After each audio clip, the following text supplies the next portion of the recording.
Vamos abrir o texto sagrado, irmãos. Eu quero convidá-los à carta de Paulo aos Colossenses, capítulo de número 3, verso de número 16.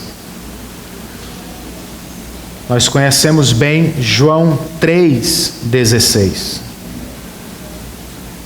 Este é outro 3,16 que merece ser conhecido, memorizado e, acima de tudo, irmãos, vivido. Colossenses 3,16. Eu não vou fazer a exposição da passagem, trata-se do nosso texto de partida. Se você viu no boletim, nós temos as divisões do sermão, mas especialmente para hoje, não há textos ao lado das divisões. Isso se dá porque eu vou usar muitos textos. Então, se você quer registrar, eu sugiro que você tome nota no seu boletim e medite nos textos durante a semana, certo? Então, este é o texto que vamos usar para começar. Palavras, palavras, palavras. Você se lembra de ter lido ou ouvido esta frase em algum lugar? Claro que sim.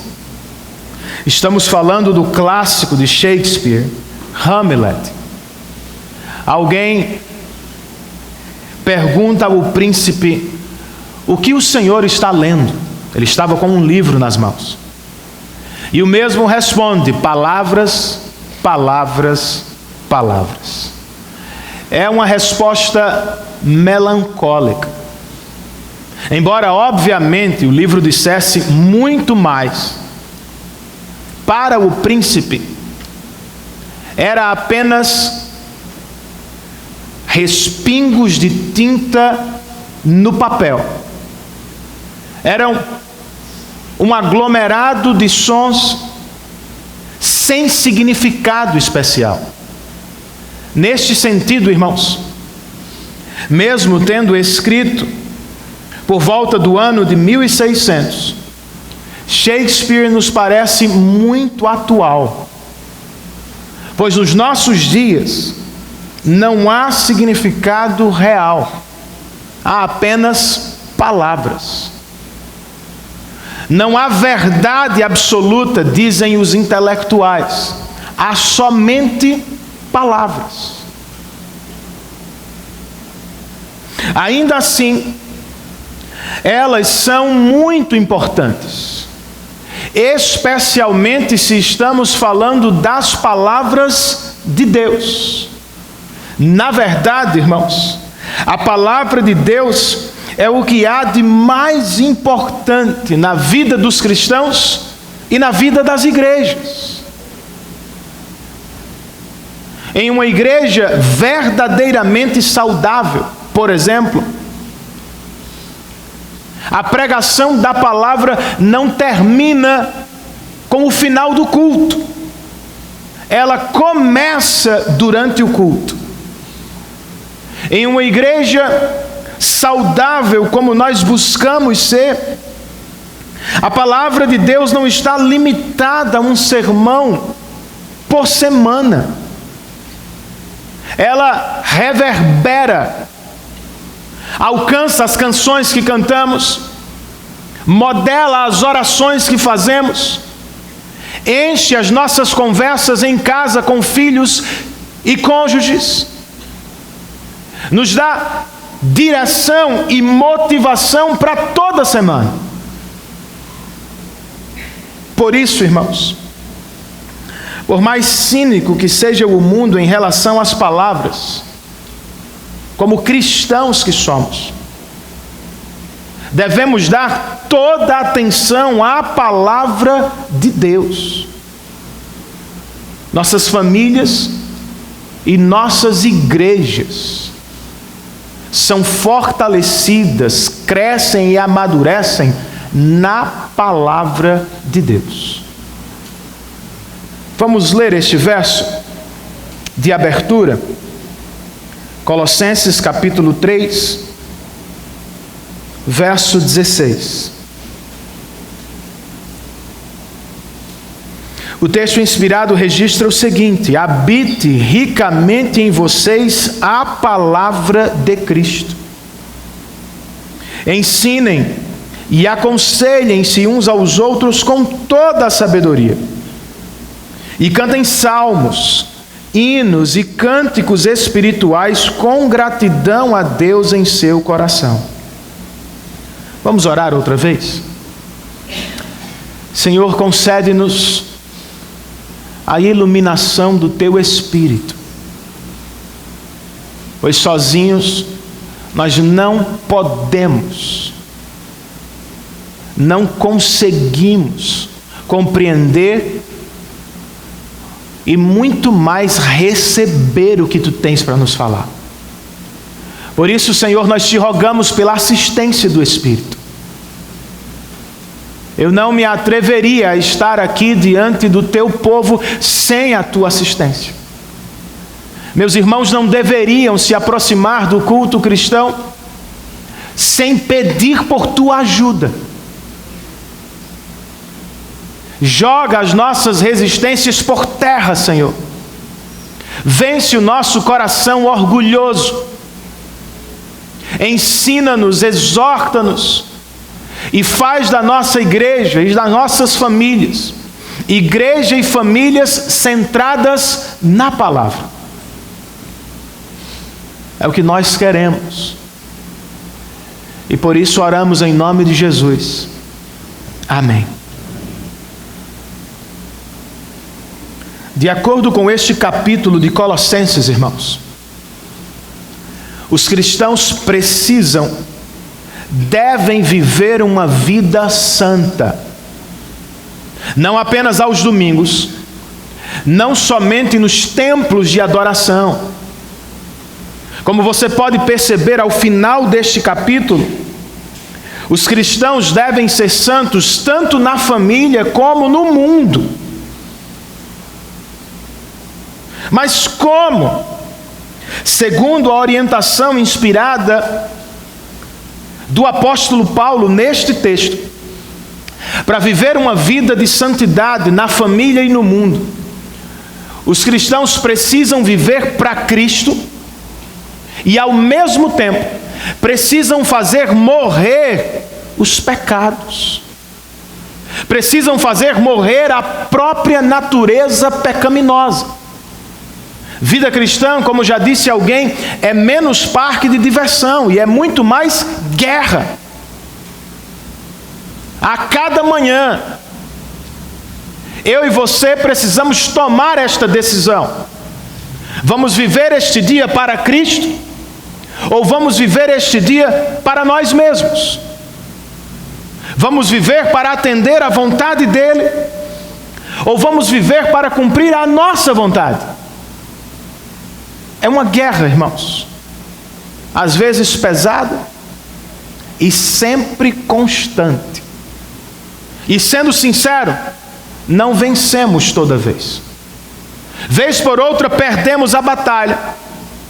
Em outros momentos nos achamos fracos, tão fracos, que sequer conseguimos lutar. É onde entra a igreja de Cristo, irmãos. Nós precisamos dela. Eu não estou falando de qualquer igreja.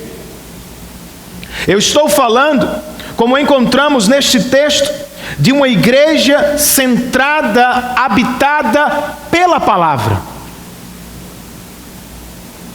Como um organismo vivo, a igreja centrada na palavra de Deus se movimenta.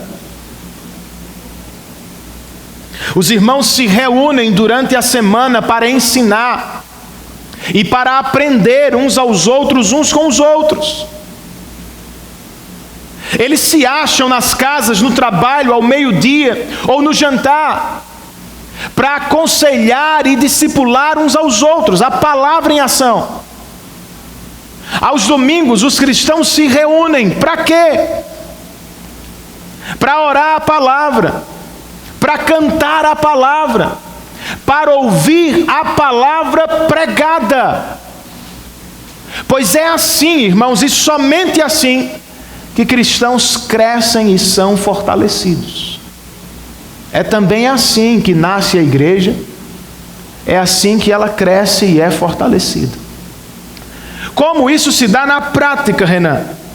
Ou por que precisamos tanto da palavra de Deus em nossa igreja e na sua casa, na minha casa? Nesta primeira mensagem sobre a igreja centrada na palavra, eu quero repartir com vocês 4 breves respostas. Bem, hoje eu estou fora do padrão.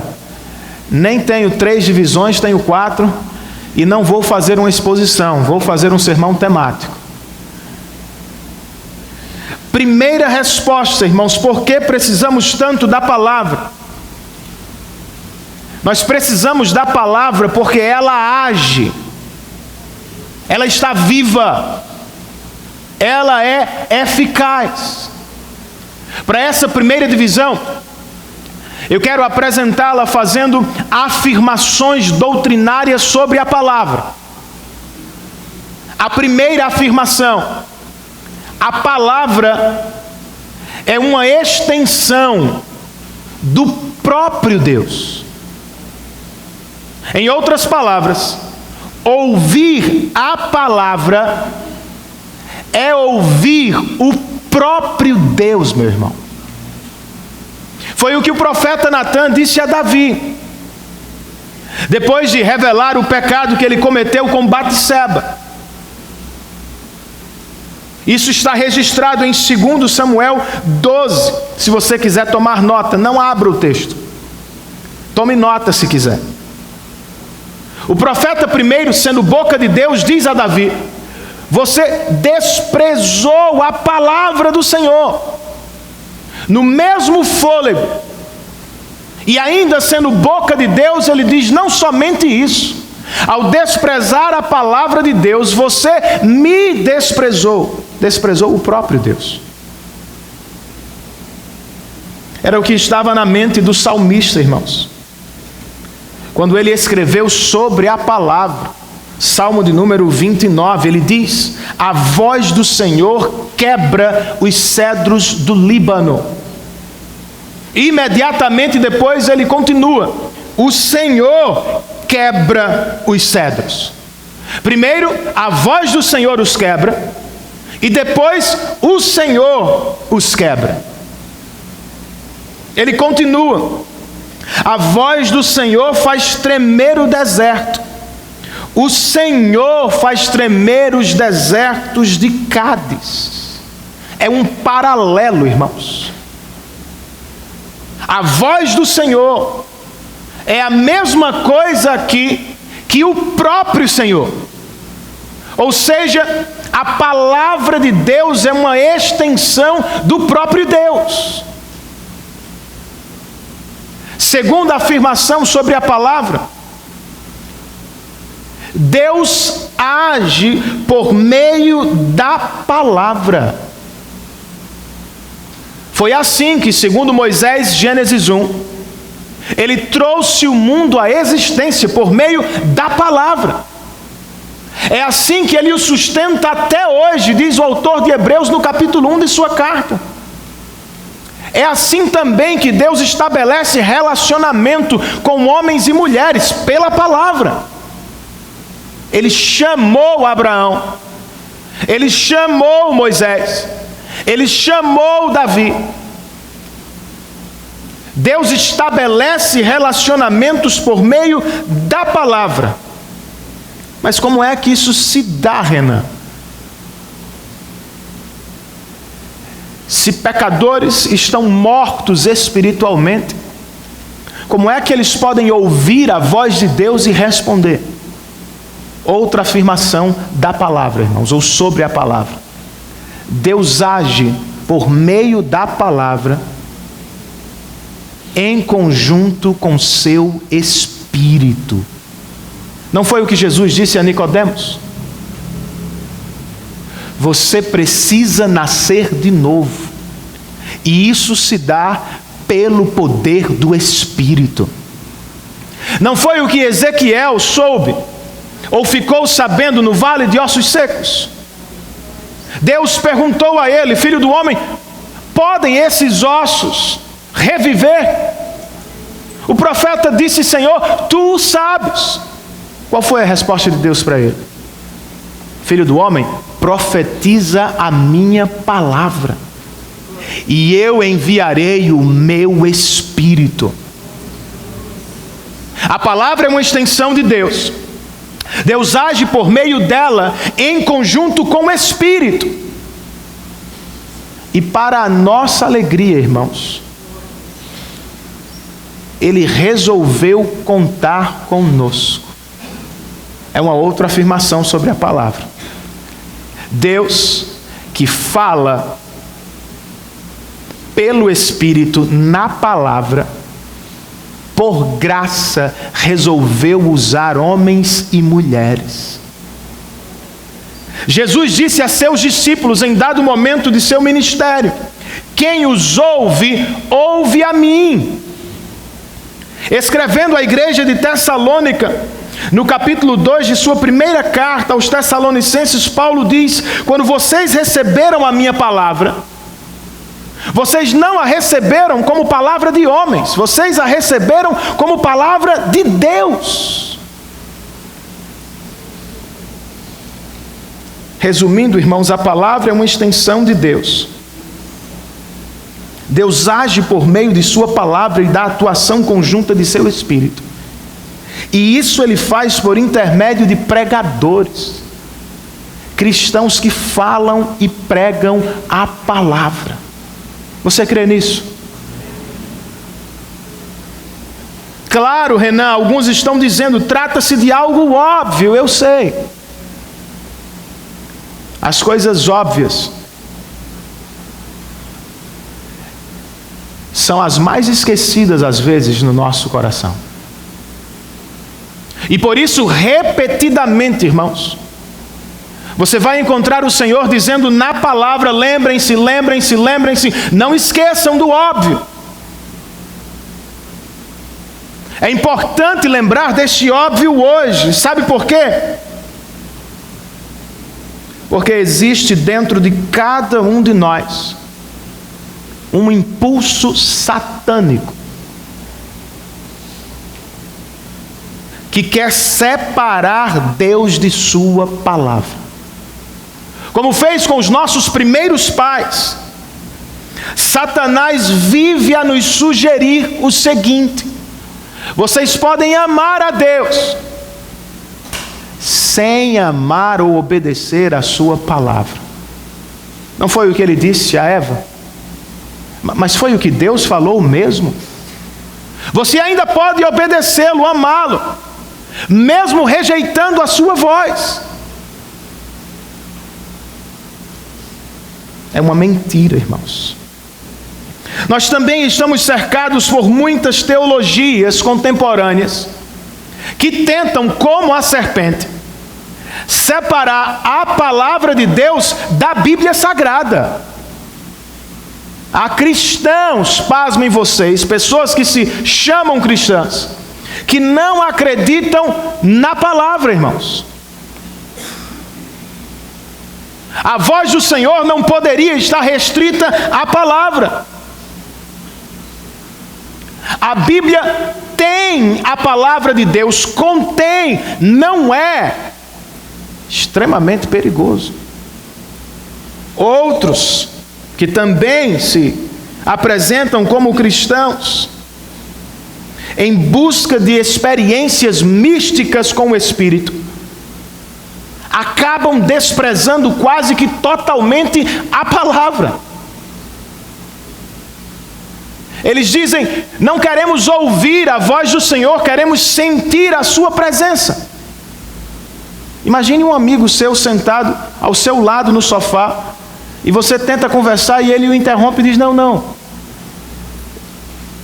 nesse tempo aqui eu não quero ouvir a sua voz. Fique aí do meu lado em silêncio, eu só quero sentir a sua presença. Faz sentido uma amizade assim?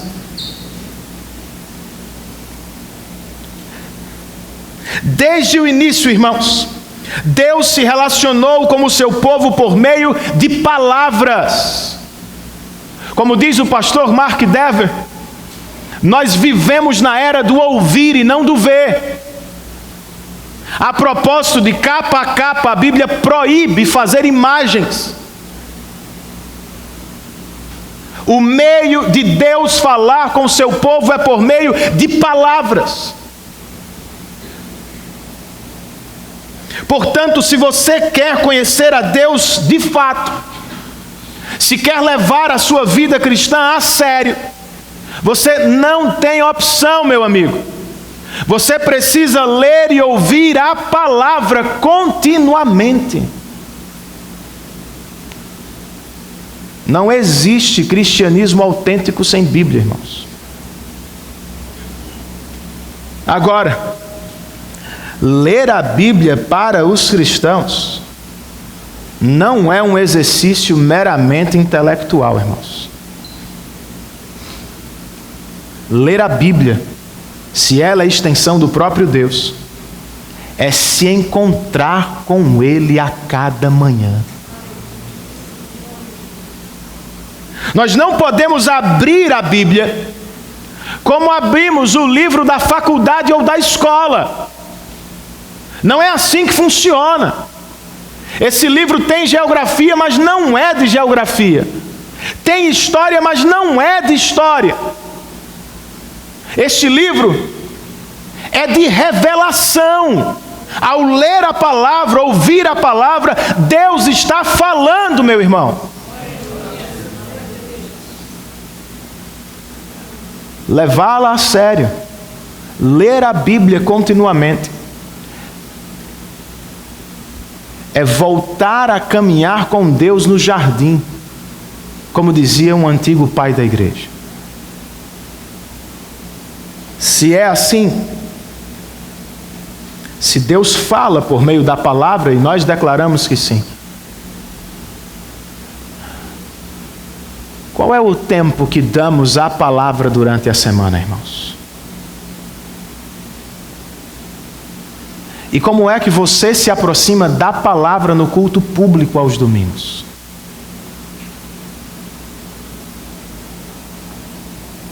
Quer saber o seu grau de respeito por Deus? É simples. Veja o quanto você lê e ama a palavra. Pois nas Escrituras Deus está falando. A pergunta é: será que estamos ouvindo, irmãos? Espero que sim, pois é a palavra que nos fortalece. Por que precisamos da palavra? Em segundo lugar, irmãos, nós precisamos da palavra porque ela convida. Por definição, escute isso. O cristão é alguém que ouviu e atendeu ao convite de Deus. Basicamente, esta é a linha que separa todos os homens, de todas as épocas e culturas. Há aqueles que ouvem e atendem ao convite da palavra, e há aqueles que ouvem e rejeitam o convite da palavra. Todo ser humano pertence a uma ou a outra categoria. Não há uma terceira, irmãos. Tomemos o enredo da Bíblia como exemplo. Adão e Eva deveriam ter ouvido, não o fizeram, desobedeceram. Os patriarcas, apesar de todas as dificuldades, ouviram e atenderam o convite de Deus. As portas da terra prometida, Israel iria entrar, Moisés não. Ele repete a lei de Deus em Deuteronômio, e no capítulo 6 ele começa dizendo: ouça, ó Israel, a palavra. Alguns atenderam o convite, muitos outros rejeitaram-no. Por causa disso, foram expulsos de Canaã para o exílio da Babilônia, como antes deles os nossos pais foram expulsos do jardim. Quando chegamos ao Novo Testamento, o que encontramos, irmãos? Nos primeiros livros que temos no Novo Testamento, a palavra encarnada, o Verbo de Deus, Cristo Jesus, e o que Ele faz ao começar seu ministério. Leia o começo de Marcos. Ele começa pregando a palavra e convidando os pecadores ao arrependimento. Era uma linha, irmãos. Jesus estava de verdade colocando diante dos homens uma linha que os dividia. Alguns atenderam, se aproximaram dele, outros ouviram e rejeitaram o convite. Os que atenderam se juntaram, formaram igrejas e continuaram ouvindo o convite da palavra por toda a vida. Esta é uma das lições principais da Bíblia. Só há duas maneiras de viver.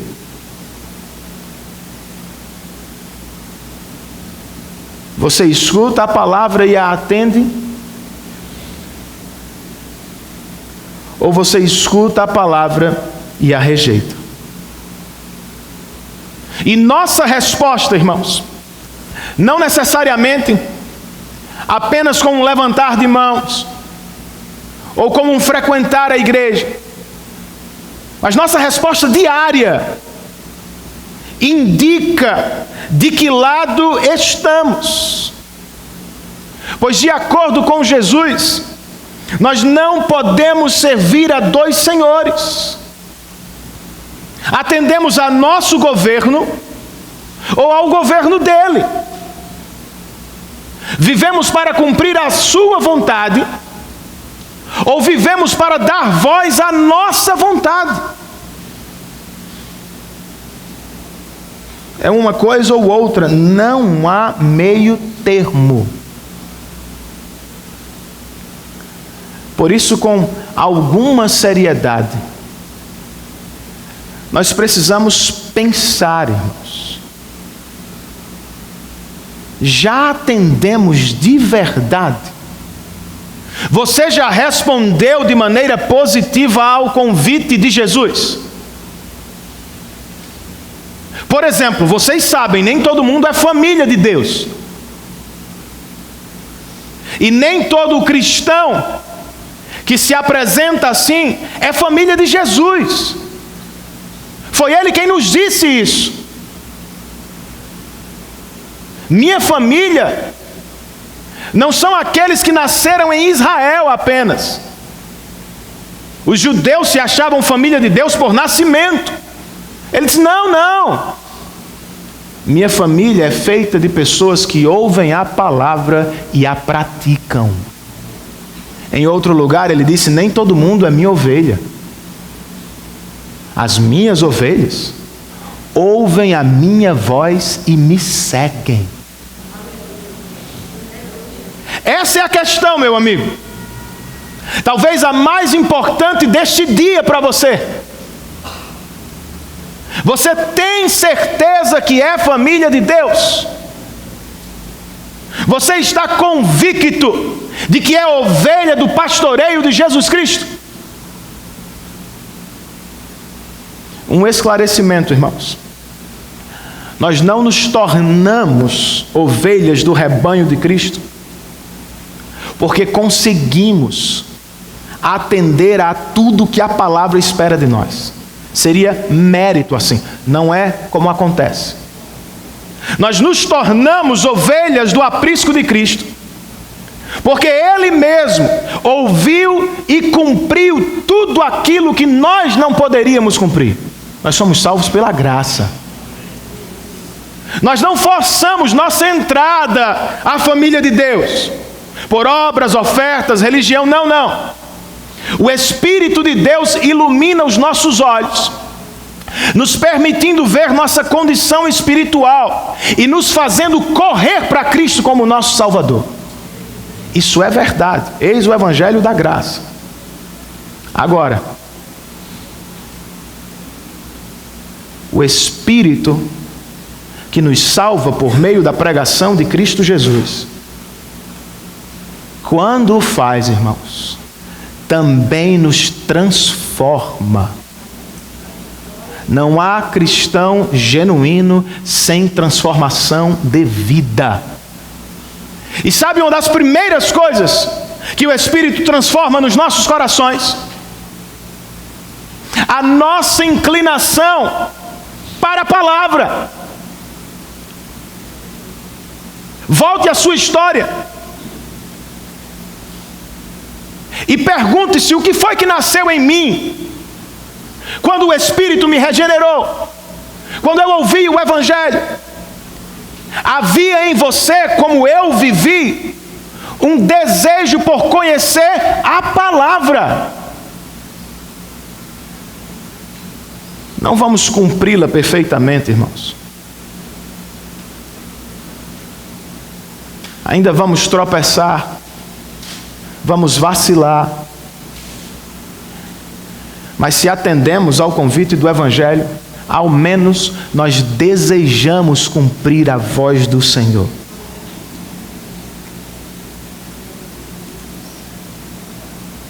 Este é você, meu irmão. Você já atendeu ao convite de Jesus? Se sim, você é igreja comigo. E se você é igreja comigo, nós temos a responsabilidade de fazer este convite a outros. Mas diante deste desafio, nós somos tentados, como ouvimos na oração de confissão, nós somos tentados a suavizar o Evangelho. Pasmem vocês, há igrejas Brasil afora que não usam mais as palavras pecado, juízo, inferno. E há inúmeros cristãos que teriam a enorme dificuldade de usar este vocabulário na pregação do Evangelho. Mas talvez nossa pregação esteja incompleta. Alguém já disse que uma conversa corriqueira sobre a Bíblia é como você entrar em uma sala brandindo uma espada. As pessoas ou vão lutar contra você, ou elas vão fugir de você. A maioria dos cristãos diria: então guarda a espada, pastor. Por que guardá-la, irmãos? É por meio dela, em conjunto com o Espírito, que Deus chama pecadores à salvação. Nós precisamos usá-la e pregá-la ao coração das pessoas que nos ouvem. E se elas não nos ouvirem, Renan, bem, o problema não é mais nosso. Jesus viveu isso o tempo todo. Em uma parábola sobre o casamento, ele disse que nem todos atenderiam ao convite. Alguns viriam, outros nem sequer trocar de roupa desejavam fazê-lo. Jesus dividia pessoas. Ele separou pessoas. Há aqueles que vêm, há aqueles que não vêm. É assim mesmo.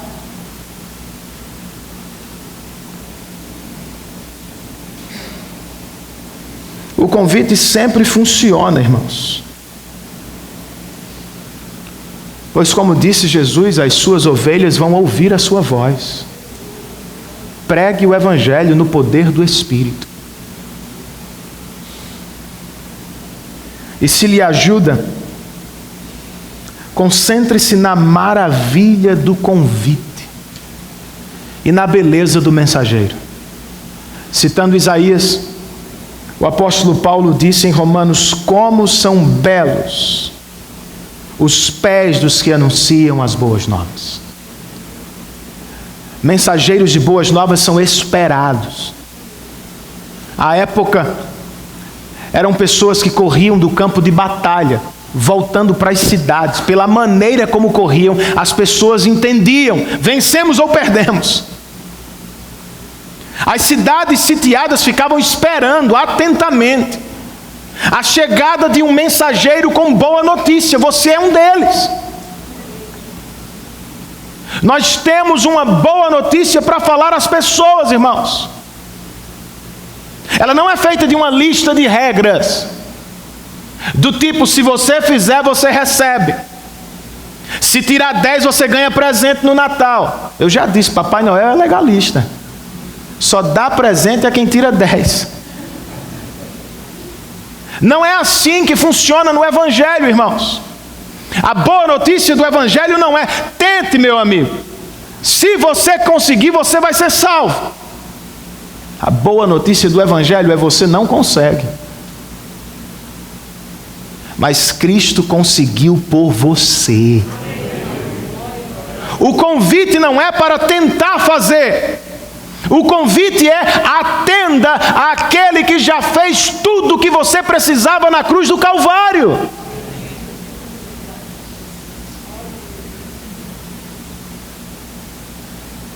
Precisamos pregar o Evangelho, irmãos. Qual será a resposta dos pecadores? Sei lá, meu irmão. Você não pode determiná-la, eu não devo contabilizá-la.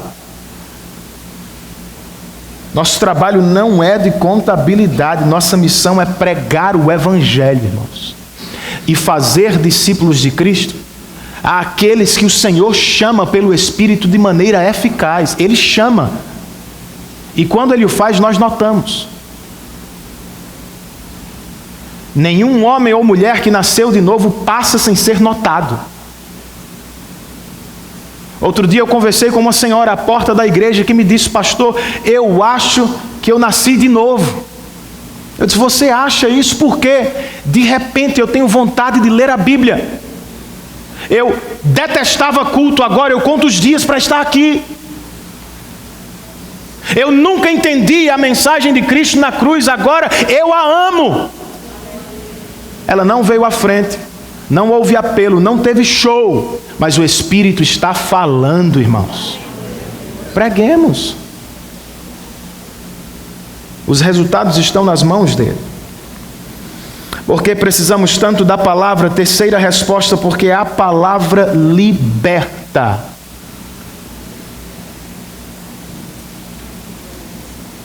Esse é o nosso culto de libertação, meu irmão. Precisa de outro não. De acordo com Jesus, irmãos, João 8,34: todo aquele que peca é escravo do pecado. Pense na metáfora por alguns instantes. Imagine-se escravo.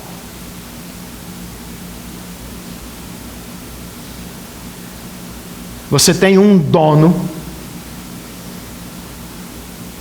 que lhe prende com uma corrente e que lhe puxa para onde quer. Você não pode se recusar. Você não pode escolher ir para a esquerda. Você vai para onde o seu dono puxa. Ponto.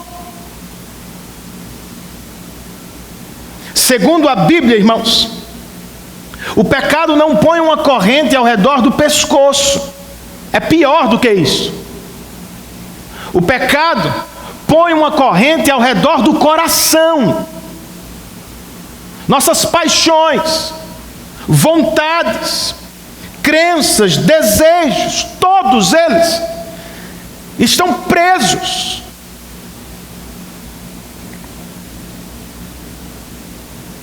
E sabe quem segura a corrente? Não é Satanás, não. É você mesmo. É sua própria natureza pecaminosa. É assim que funciona. Fora de Cristo, É a natureza pecaminosa que domina. É ela que dita as regras, é ela que aponta o caminho, é ela que puxa. Nós só queremos o que ela quer sempre, o tempo todo, irmãos. Sabe o que isso significa? Nós não somos pecadores porque pecamos. Nós não nascemos em estado de perfeição e nos tornamos ruins. Isso é uma ideia católica, irmãos. Nós nascemos com uma natureza pecaminosa. Nós pecamos porque já somos pecadores. Esta natureza, como disse Agostinho há muito tempo, é uma natureza curvada sobre si mesma. É assim que você vem. Seu filho, aquele anjinho que você pegou nos braços no hospital, sua filha maravilhosa, ela também vem assim, com uma natureza terrível. A natureza pecaminosa do nosso coração depõe Deus, ou quer fazê-lo. Ela não nasce com disposição para se render a Deus. Ela nasce achando que o trono e a glória lhe pertencem. Isso é escravidão, meu irmão. Nós estamos presos em nossa própria natureza pecaminosa. Mas o que é que podemos fazer, Renan? Ouça o que Paulo diz aos Romanos atentamente. Tome nota para você meditar neste verso. Romanos 8, capítulo 7, irmãos. Olha o que Paulo diz. A mentalidade da carne é inimiga de Deus, porque não se submete à lei de Deus. Paulo não para por aí. Ele acrescenta: nem pode fazê-lo. A mentalidade da carne é inimiga de Deus, porque não se submete à lei de Deus. Até aí, ótimo. Mas ele carrega esta afirmação com outra: e nem pode fazê-lo. Faríamos bem, irmãos, se meditássemos neste verso a semana toda. Sabe por quê? Porque há alguns cristãos que acham que podem fazê-lo. Há alguns pastores que pensam: nós temos recursos para libertar os pecadores. Tudo o que precisamos é de uma campanha de marketing para mudar a opinião das pessoas sobre Deus, como fazemos em época de campanha eleitoral. Como é que a gente faz o povo gostar deste candidato? Essa propaganda, aquela notícia. As pessoas pensam que podem proceder assim. Outros dizem: como é que a gente torna a igreja mais atraente aos olhos dos pecadores ou dos não convertidos? Vamos deixar o ambiente o mais próximo possível do mundo. Vamos cantar as músicas que eles cantam, vamos mudar, vamos fazer de tudo para dar a eles a experiência da adoração. Irmãos, qual é o problema com uma postura assim? Pecadores não precisam mudar de opinião sobre Deus apenas. Pecadores precisam de uma nova natureza. Precisam de um novo nascimento. Por mais brilhantes que sejam os pastores, e ricas que sejam as igrejas, com todo o recurso de Hollywood possível, tem igreja que compete com Hollywood. Não é não? é a força do braço do homem. Por mais ricos, inteligentes e carismáticos que sejam os homens, ninguém pode dar a outro homem a experiência da adoração, irmãos. Como é que eu vou fazer isso com um pecador egoísta que não sai do trono do seu coração? Adoração não é uma experiência que podemos forçar. Não é uma experiência que podemos criar com clima. Não dá, meu irmão. As pessoas podem até encher a igreja com gente, com boas histórias, boa música, boa estrutura, mas encher a igreja com gente que quer adorar Jesus de verdade, só o Espírito Santo, meu amigo. Não tem como. Templos bem decorados, música a gosto do freguês, pregação motivacional, nada disso liberta, irmãos. Na verdade, às vezes deixa as pessoas no mesmo lugar de sempre, enganadas. Elas passam um tempão achando que estão libertas, mas ainda estão presas. O que é que liberta, irmãos, de verdade? Vocês conhecem o texto. Nosso presidente o usou extensamente durante a campanha eleitoral. E eu tenho que dizer, fora de contexto e sem entender nada. Vocês conhecerão a verdade, e a verdade os libertará. Coitado. Que Deus o ajude. Era meramente marketing. Mas Jesus sabe do que está falando. Se o presidente não sabe, Jesus sabe, meu amigo. O que ele está dizendo é o seguinte: a palavra da verdade de Deus, em conjunto com o seu Espírito, é a única arma que liberta o pecador.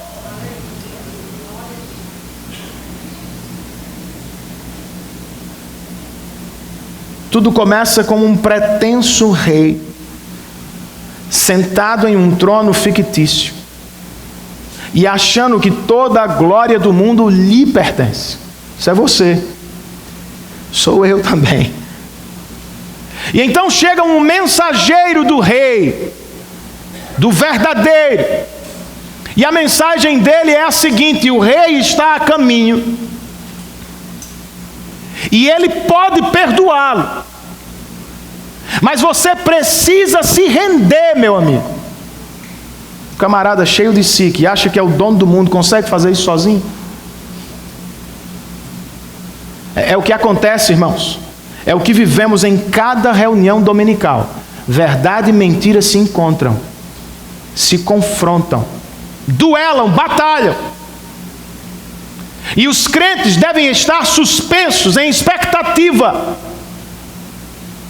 perguntando uns aos outros ou aos seus próprios corações: este rei pretenso vai aceitar o convite do verdadeiro? Depende. Não depende dele. Depende do Espírito do Rei verdadeiro. Se o Espírito lhe abrir os ouvidos, ele vai ouvir e atender a mensagem do Evangelho. Se o Espírito lhe abrir os olhos, ele vai ver a glória de Deus brilhando na face de Cristo. Se o Espírito lhe converter o coração, alegremente ele desce do seu trono e entrega a coroa àquele que a merece. É assim que pessoas são libertas. Não é o louvor que liberta. O que liberta é a palavra da verdade cantada. O que liberta não é uma reunião como essa e um comunicador de boas ideias para a vida, irmãos. O que liberta é a pregação da palavra de Deus na boca de um cristão fiel.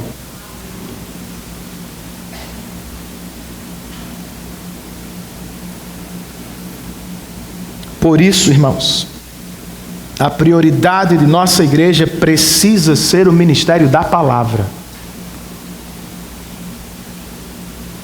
O ministério da palavra precisa regular tudo o que fazemos aqui. E tudo o que vamos fazer lá fora. Pois é a palavra que vai libertar o pecador. Eu não entendo alguns pastores. Eles ficam tentando fazer o que nunca conseguem. Não, vamos dar um jeito, vamos entreter, vamos reformar, vamos atrair, vamos aliviar. Meu irmão, o que poderia ser mais poderoso do que a voz do seu Deus? Me diga. Você está tentando o tempo todo, e eu também, dar um jeito para ver se o camarada entende, para ver se ele vem. Meu amigo, o teu Deus com uma palavra criou os céus e a terra, creia nele. Não foi assim que Jesus chamou Lázaro de volta à vida? Ele chegou lá e disse: Lázaro, vem para fora. Olha o poder que temos nas mãos. Pregue a palavra. Na igreja, na sua casa, no seu trabalho. E espere pelo Espírito. Se Ele quiser abençoar a pregação, cadeias serão abertas, prisões quebradas, pessoas serão libertas para a glória do Senhor. Por fim, irmãos, nós precisamos da palavra, porque ela reúne. E escute isso: o Deus que nos salva não nos deixa sozinhos no meio da rua. A palavra que nos salva não nos deixa isolados no mundo, irmãos. A palavra que salva também ordena, Hebreus 10, não deixem de congregar.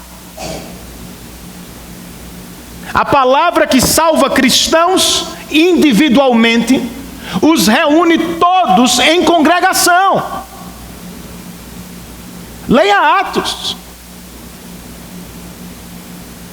Você vai encontrar afirmações do tipo o tempo todo. Depois do Pentecoste, Pedro prega o primeiro sermão. E como efeito da palavra com o Espírito, 3.000 pessoas se aproximam deles. No capítulo 4, os apóstolos pregam de novo. E é interessante notar, a igreja cresceu assim, de maneira poderosa. Eles não mudaram a estratégia, irmãos. Eles continuaram fazendo a mesma coisa, pregando a palavra. O que é que aconteceu? Mais 2.000 pessoas se aproximaram. Durante todo o livro de Atos é o que encontramos, a palavra pregada. E igrejas nascem por todas as cidades do império. Para quem as cartas são dirigidas, irmãos? Você já notou isso, obviamente. A maioria das cartas do Novo Testamento tem por endereço a igreja de Cristo. Destinatário é a igreja. E até quando é endereçada a um indivíduo do tipo Tito, Timóteo, é porque eles cuidam da igreja.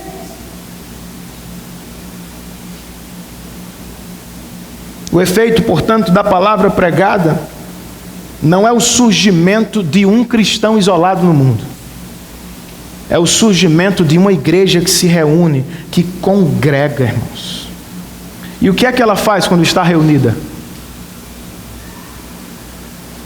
A igreja faz uma casa para a palavra.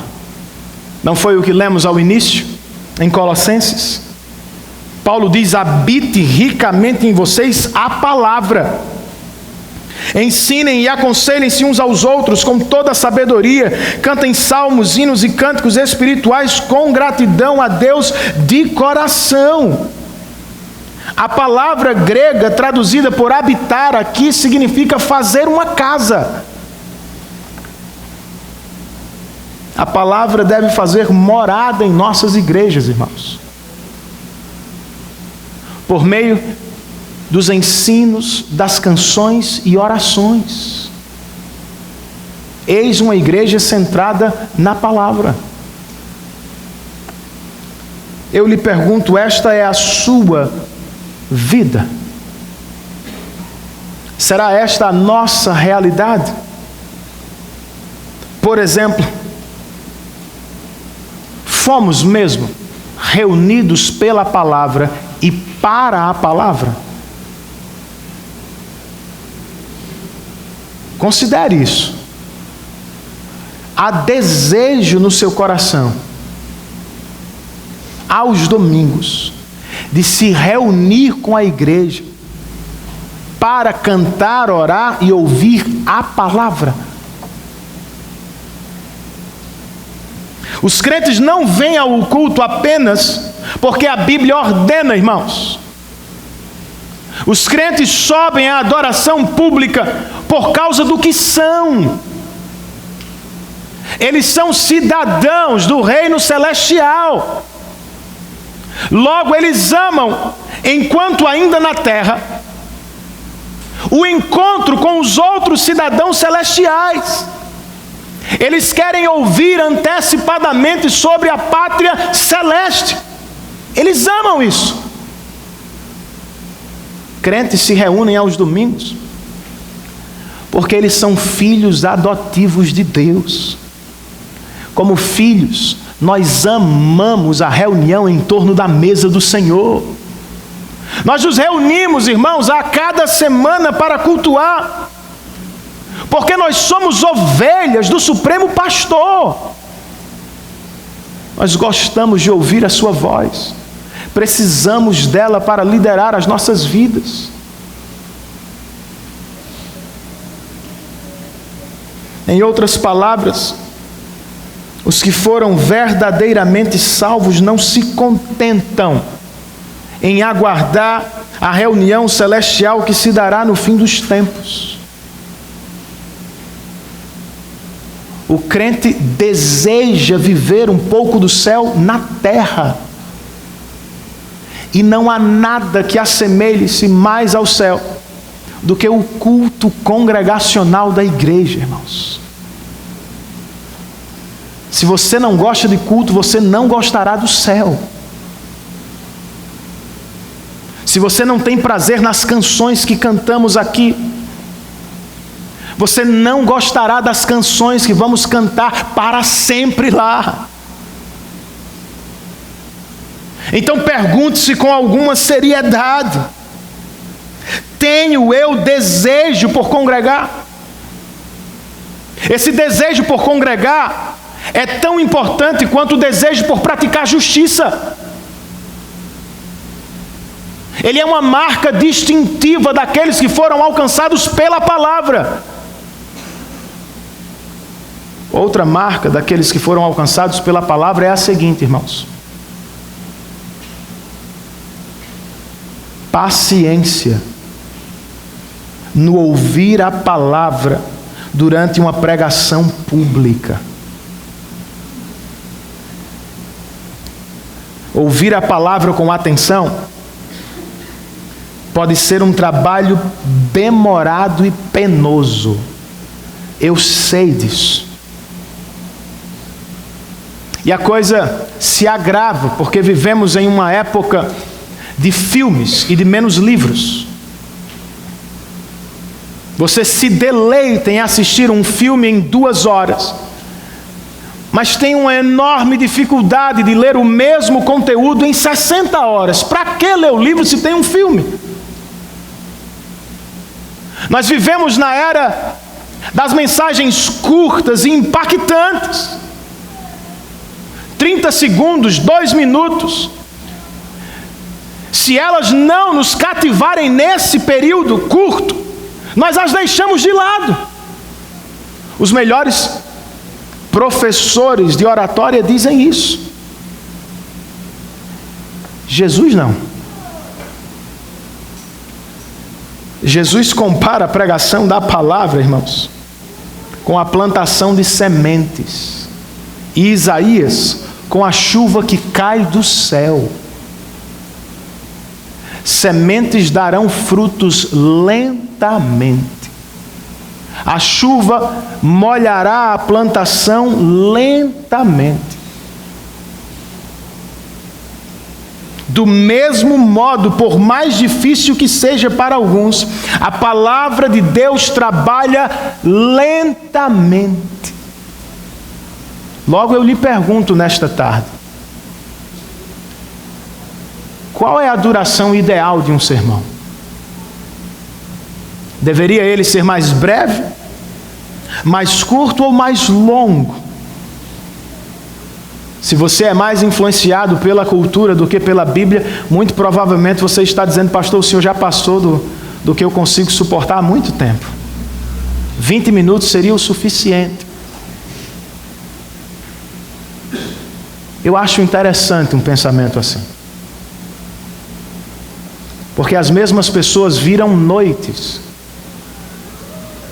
assistindo a séries, episódio depois de episódio. Ninguém tem tanta dificuldade de assistir um longa-metragem.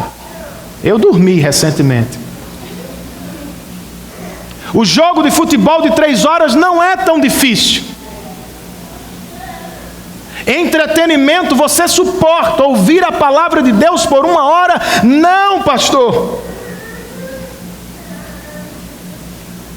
Olha o que um autor escreve. Daniel já cansou de ouvir a palavra. E ele eu entendo.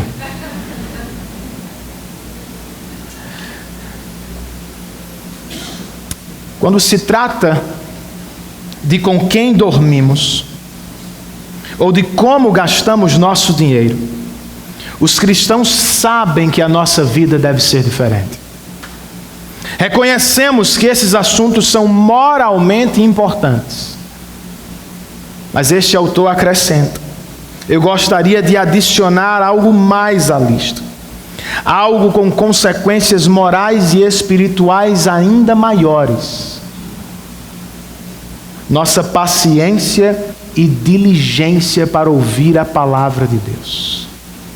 Em outras palavras, ele está dizendo o seguinte: a maneira como nós ouvimos a Bíblia terá consequências maravilhosas ou trágicas na nossa vida.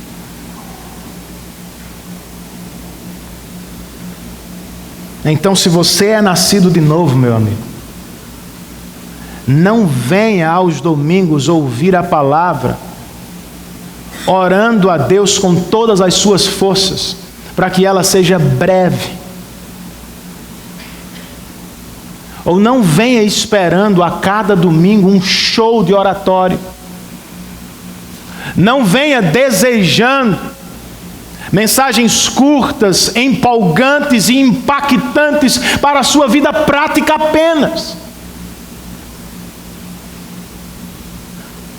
Ao entrar no seu carro, comece a orar, meu amigo. Ao trocar de roupa e preparar seus filhos, ore por eles. Venha falando ao seu coração. Venha conversando com Deus: Senhor, eu estou indo à tua casa. E eu quero ouvir a tua voz, eu quero viver um encontro real com o Senhor. Mas de novo, irmãos, ouvir uma palavra, ouvir a exposição da palavra é algo difícil. Por isso exige a sua participação. Ou só eu estou fazendo culto agora? O culto não é do pastor, é da igreja. Eu estou cultuando falando, vocês estão cultuando ouvindo a palavra. Nós não nos sentamos aqui como sentamos no cinema, de maneira passiva, apenas para nos entreter, não. Você se senta aqui para cultuar de maneira ativa.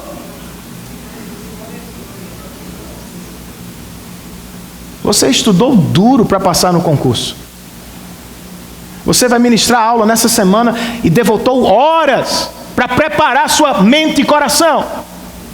Você ficava acordado até tarde pensando no Enem. Mas para a palavra de Deus você não tem esforço. Você pode chegar de qualquer jeito. Pode vir sonolento.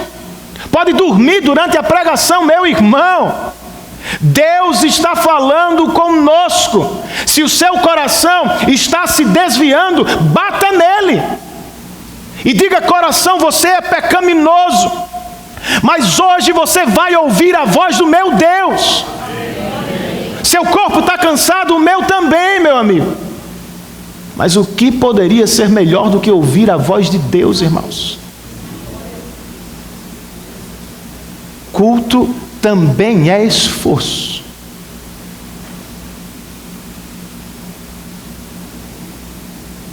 Por fim, como fazemos para reunir a igreja, construir uma igreja, edificar uma igreja, fortalecer uma igreja? Eu sei que os pastores têm as mais diferentes ideias para ficar com isso.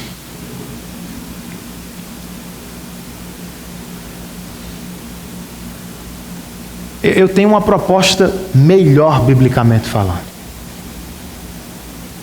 Vamos chamar a igreja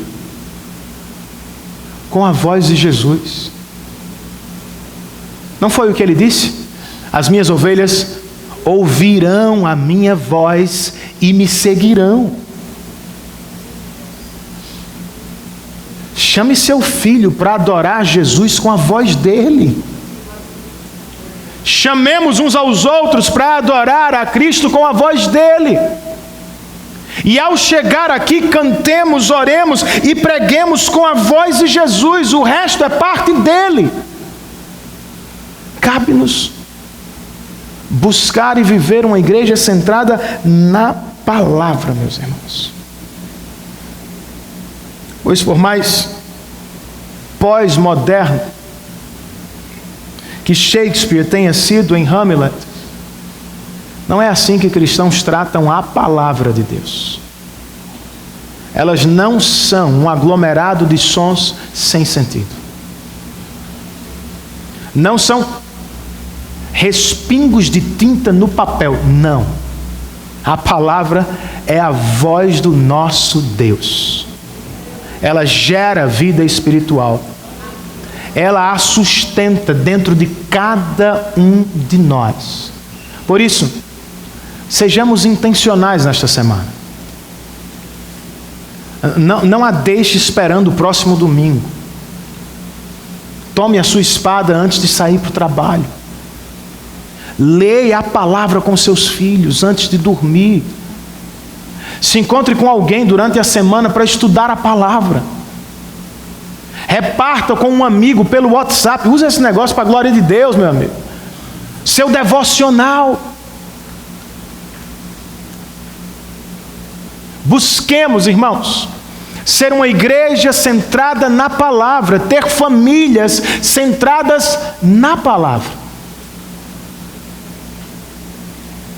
Cantemos, oremos e vivamos centrados na palavra de Deus. Baixe a sua cabeça e por alguns poucos instantes pense sobre o que você ouviu. Faça uma oração ao Senhor nessa hora.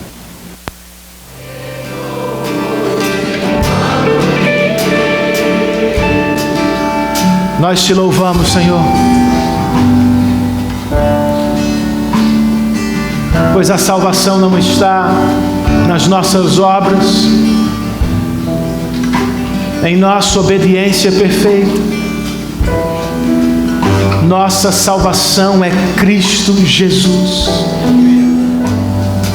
De maneira poderosa, o Senhor moveu céus e terra para nos salvar. E por isso nós nos reunimos nesta tarde. Queremos render louvores ao Cristo que morreu, mas ressuscitou ao terceiro dia para a nossa salvação. Senhor, toma-nos em Tuas mãos, leva-nos aos nossos lares e ajuda-nos a vivermos centrados na Tua palavra durante a semana. Dá que sejamos uma igreja, uma família centrada na Tua palavra. gera em nós amor por ela, fidelidade à palavra. Dá que as nossas leituras da semana não sejam religiosas. Dá que elas sejam verdadeiros encontros contigo. E que assim cresçamos, sejamos fortalecidos e aprendamos a viver diante de Ti o tempo inteiro. Essa é a nossa oração, Senhor, em nome de Jesus. Queridos, nós vamos receber a bênção dos apóstolos. Eu queria convidar o pastor Nelson. Será que você pode fazer isso, meu irmão? O pastor Nelson é um missionário brasileiro no Canadá. E sempre que está aqui, ele nos dá a honra de sua presença. Muito obrigado, meu irmão. Nós vamos receber a bênção do Senhor e logo depois vamos cantar o refrão desta canção outra vez, enquanto eu me dirijo para a porta para falar com os irmãos.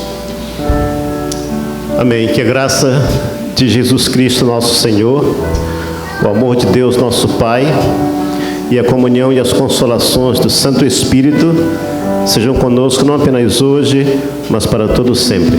Amém. Aquele que